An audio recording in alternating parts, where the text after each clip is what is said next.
The NFL announced that teams will no longer be allowed to supply smelling salts to players during the 2025 season.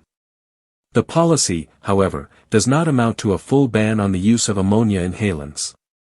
A day after the initial league memo caused confusion, the NFL Players Association stepped in to clarify that while teams cannot provide or distribute smelling salts, players are still free to use them, provided they bring their own. The policy shift stems from a warning issued by the FDA in 2024 about the safety and effectiveness of commercially available ammonia inhalants. The FDA expressed concern over products marketed to boost mental alertness and energy, highlighting the lack of scientific backing and the potential health risks involved. Of particular concern to the league's head, neck, and spine committee is the ability of smelling salts to mask signs of neurological distress, including symptoms that could indicate a concussion.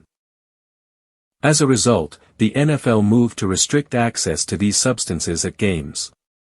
The new rule bars club personnel, including doctors, athletic trainers, coaches, and strength staff, from supplying or handling any form of ammonia on game days.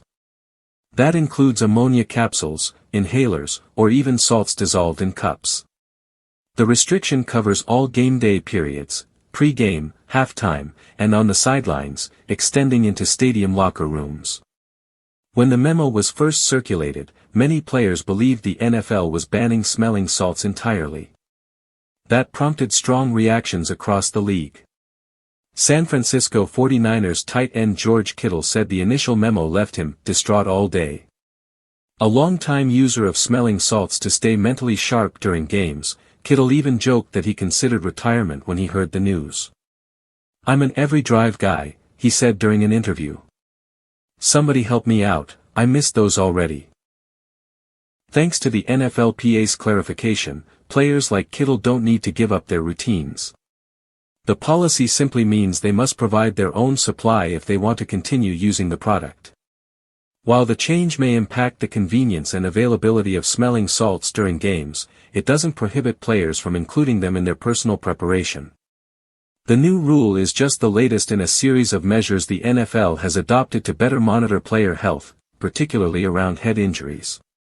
Though some players will have to adjust, the league is framing the policy as a precaution, not a ban. For now, it's up to individual players to decide whether the hit of ammonia is worth carrying their own stash.